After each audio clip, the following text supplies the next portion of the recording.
This is a Ayahuasca trip report by Aya, posted to erowid.org on October 11, 2012. I have been very lucky to belong to a family that shares a raw passion for inner work. My wife, her ex-partner, and their daughter are all people I trust completely. I have known the girl since she was a baby. Over the years, I have felt a deep connection to her, a feeling that many clairvoyants have called a spiritual fatherhood. Situations in our lives have often confirmed that feeling. We move through each day with absolute loyalty and openness. When the invitation arrived for a second ceremony in Johannesburg, I felt a quiet excitement. The venue was a modest house with a large living room that had been cleared of clutter and filled with soft cushions. The air smelled faintly of incense and earth.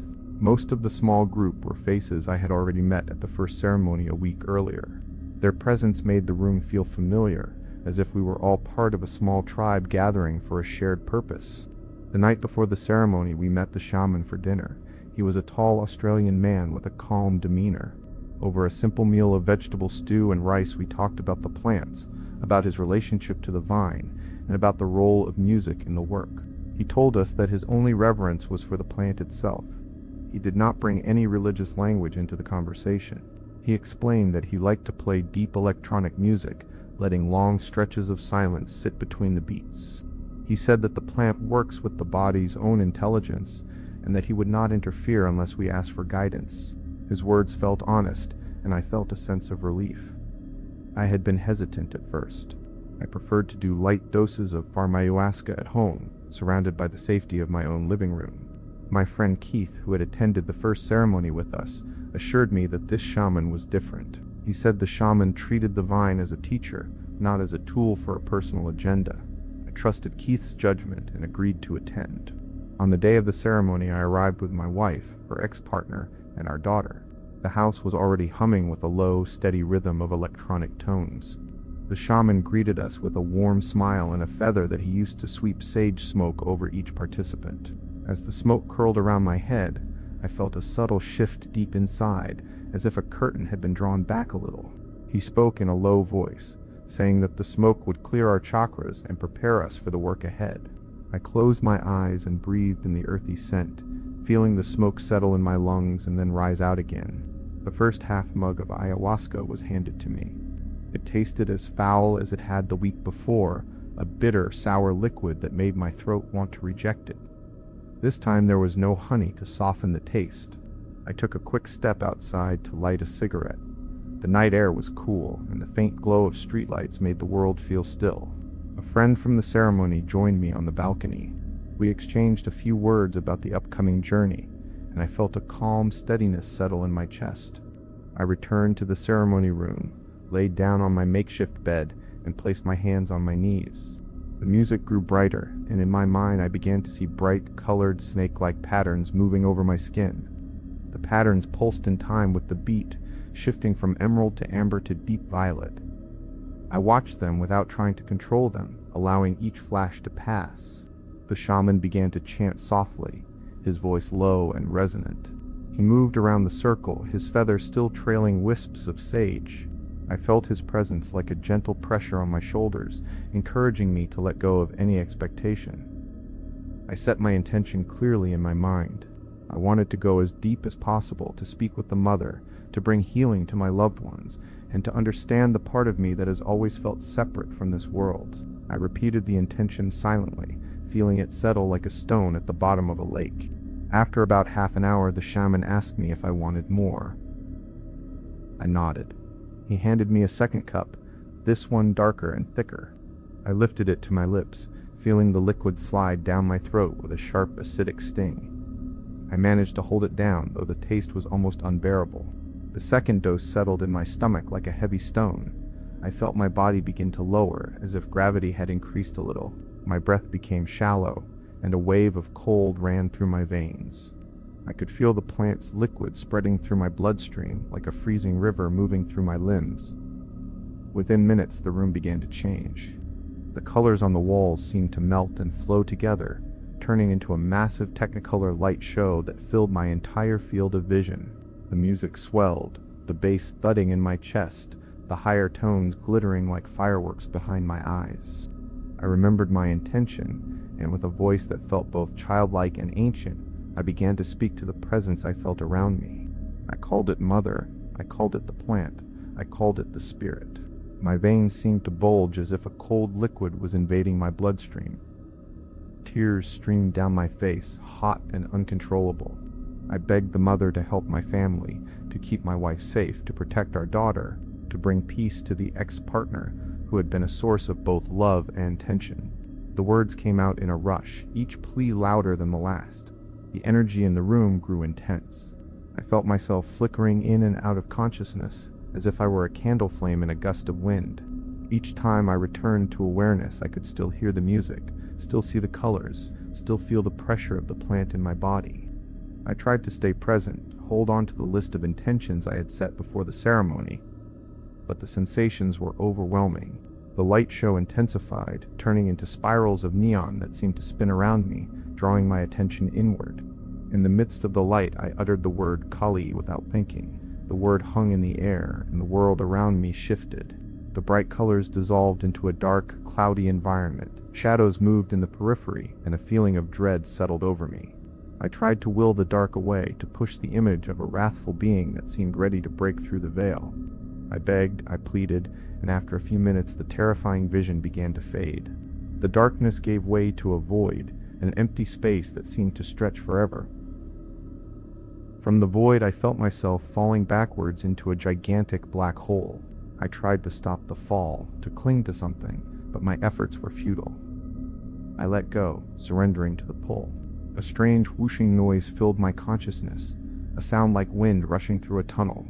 My body felt weightless, as if I were a leaf caught in a storm. I could not see anything, only a sense of motion and the echo of the noise.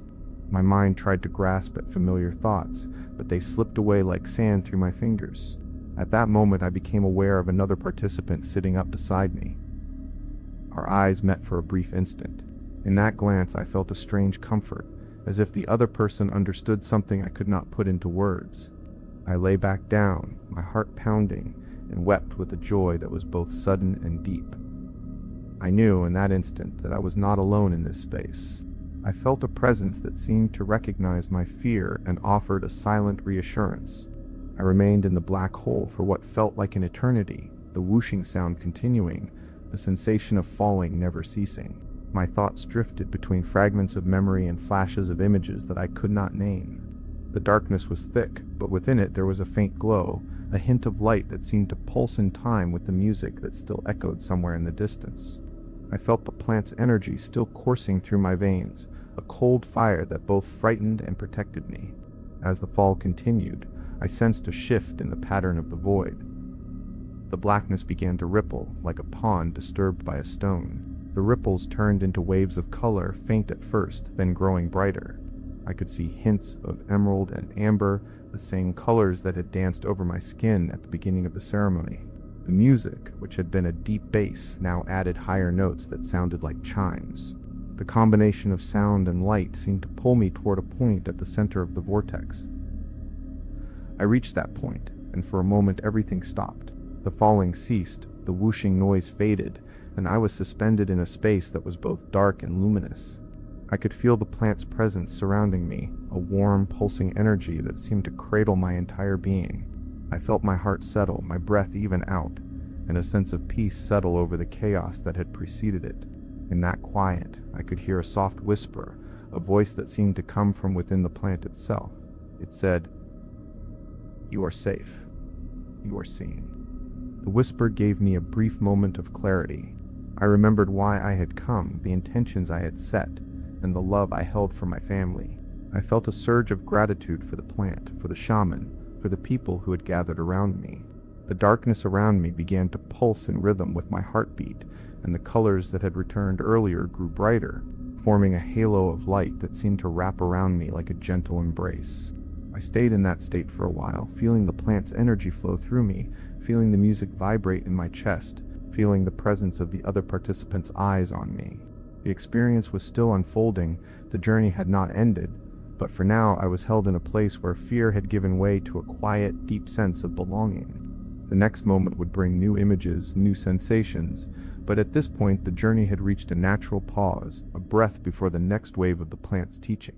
I felt the first ripple of the next wave as a gentle pressure against the back of my skull, like a hand pressing lightly on a drumhead. The beat of the music deepened, each bass note resonating through my ribs and into the marrow of my bones. My breath grew slower, each inhale filling my lungs with a warm, sweet scent that seemed to come from the very walls of the room. The darkness that had been pulsing around me began to thicken, turning from a soft veil into a dense curtain that swallowed the peripheral vision. Inside that curtain, I could still see the halo of light that had wrapped around me moments before, but now it was a thin line, like the edge of a blade, cutting through the gloom. The line of light split into countless strands, each one moving with its own rhythm. Some strands were thin and fast, flickering like fireflies. Others were thick and slow, moving like the tide. I could feel each strand touching my skin, sending a shiver down my spine. The music shifted again, a high-pitched tone rising above the bass, and the strands responded, spiraling outward in a pattern that reminded me of a galaxy seen from inside a telescope. I reached out with my mind, not my hands, and the strands seemed to wrap around my thoughts, pulling them into a single point of focus. At that moment, the plant's teaching surged forward. I could not describe the feeling as fear or joy. It was a pressure that filled every cell, a sense that something very old and very alive was moving through me. My heart hammered against my chest, each beat echoing in the cavernous space of my mind. The sound of the shaman's drum, low and steady, became the anchor that kept me from being swept away. I listened to the drum as if it were a voice that said, "You are safe. You are seen. You are seen."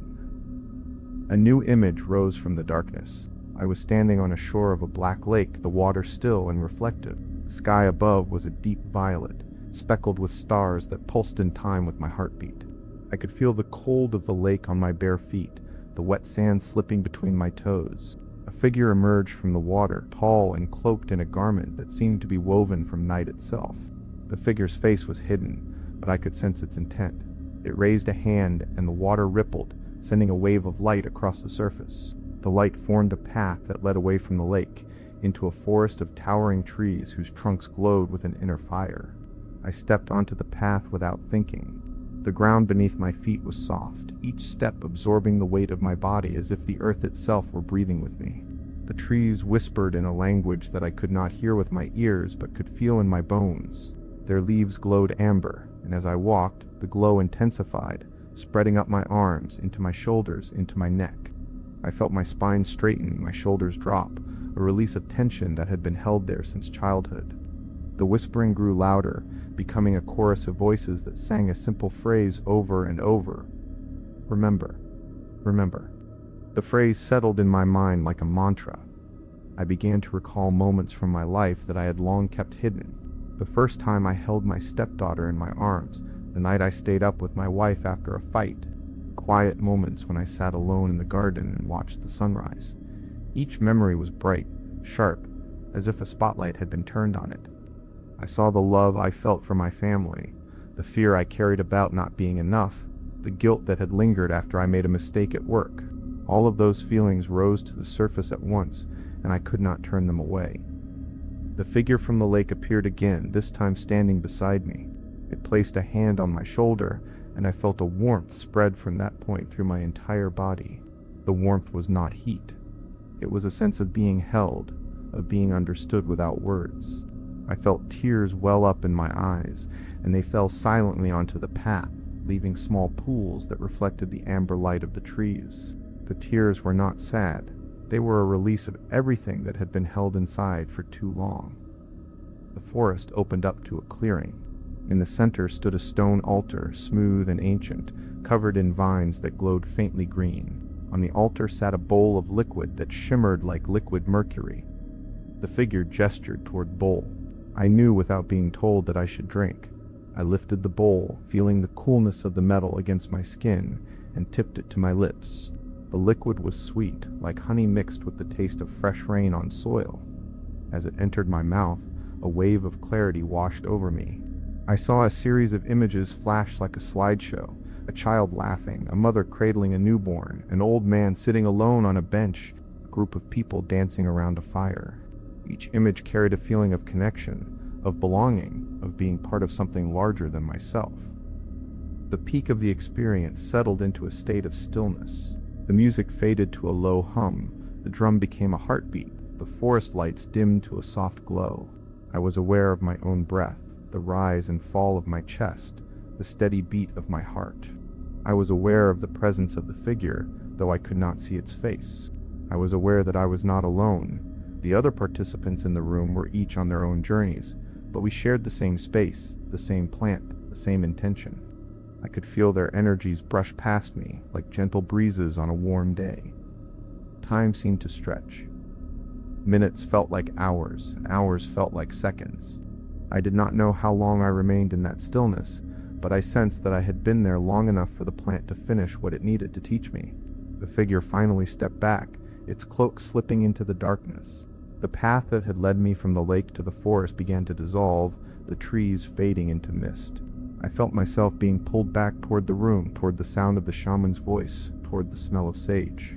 When I opened my eyes again, the room was dim, the candles flickering low. The shaman was sitting cross-legged near the entrance, his eyes closed, his hands resting on his knees. The other participants were scattered on their mats, some still moving, some silent. I could see the sweat on my forehead, the dampness of my hair, the taste of the liquid still lingering on my tongue. My body felt heavy, as if it had been through a long journey and now wanted to rest. The plateau began as the intensity of the visions faded. The music shifted to a soft ambient drone, a gentle wind chime sound that seemed to come from the walls themselves. My thoughts slowed, becoming more like a stream than a torrent. I found myself reflecting on the images I had seen. The lake, the forest, the altar, the bowl of liquid, each symbol held a meaning that I could begin to unpack. The lake represented the depth of my unconscious, the place where emotions are stored. The figure in the water was a guide, a part of myself that I had not allowed to surface before. The forest was the path of growth, the places where I had to walk through darkness to find light. The altar was a place of surrender, where I could offer what I had been holding on to and receive what I needed. The bowl of liquid was the medicine itself, the vehicle that carried the plant's wisdom into my being. I realized that my fear of the dark void earlier in the night had been a fear of confronting these hidden parts of myself. The plant had taken me to the edge of that void, then brought me back with a hand that said, "You are not alone." The presence of the stranger who had locked eyes with me earlier was not a random coincidence. He was a mirror, reflecting back the part of me that needed to be seen. His energy was calm, supportive, and it allowed me to stay in the space without being overwhelmed. The plateau continued as the shaman began to chant in a low, steady tone. The chant was a simple phrase repeated over and over, a sound that seemed to vibrate through my whole body. I felt my muscles relax, my breath become even deeper. The chant acted like a tide, pulling me gently back toward the shore of everyday awareness. I could feel the plant's energy receding, like a wave pulling back into the ocean, leaving behind a smooth sand of calm. During the come-down, I became aware of the physical sensations returning to my body. My stomach, which had been churning, settled into a dull, warm hum. My limbs, which had felt heavy, began to move more freely. My eyes, which had been half closed, opened fully, and the room came into clearer focus. The candlelight painted the walls with soft orange shadows. I could hear the soft rustle of the shaman's clothing as he moved, the quiet breathing of the participants around me. I sat up slowly, feeling the weight of my body on the mat. My mind was still filled with fragments of the visions, but they no longer felt chaotic. They were like pieces of a puzzle that I could begin to place together. I reached out and took the hand of the participant who had been sitting beside me. His grip was firm, his eyes warm. We exchanged a look that needed no words. We both knew that we had traveled a great distance together. The shaman opened his eyes and spoke in a calm voice, thanking the plant, thanking the participants, thanking the spirits of the forest. He invited us to share what we felt, to speak if we wished. I felt a surge of gratitude rise in my chest, and I found my voice. I spoke about the lake, the forest, the altar, the feeling of being held by an unseen hand. I spoke about the fear I had felt earlier, about the guilt that had surfaced, about the love that flooded me when I thought of my family. My words came out slow, deliberate, each sentence measured. The others listened, nodding, some with tears in their eyes. After the sharing circle, the shaman guided us through a gentle breathing exercise. He instructed us to inhale for 4 counts, hold for 4, exhale for 6, and pause for 2. We repeated this rhythm, feeling the breath settle the nervous system, feeling the body return to a state of equilibrium. The exercise lasted several minutes, and with each cycle the heaviness in my limbs lessened, the fog in my mind cleared. When the ceremony finally ended, the lights were turned on slowly, revealing the room in its full shape. The floor was covered with a thin layer of sweat, the mat slightly damp. The participants began to gather their belongings, moving slowly, as if each step still required effort. I stood, my legs trembling at first, then steadier as I placed my hand on the wall for support. My wife was already there, her face illuminated by the soft glow of the candlelight. She smiled at me, and I could see the reflection of the same smile in the eyes of the stranger who had been my guide. We embraced, and I felt a deep sense of belonging that I had not known before. The after effects lingered for hours after we left the ceremony space. The taste of the plant stayed on my tongue, a faint sweet bitter flavor that reminded me of the night. My body felt light, as if a weight had been lifted. My mind, however, continued to replay certain images: the lake, the forest path, the altar. I found myself returning to those images throughout the night, each time noticing a new detail that I had missed before.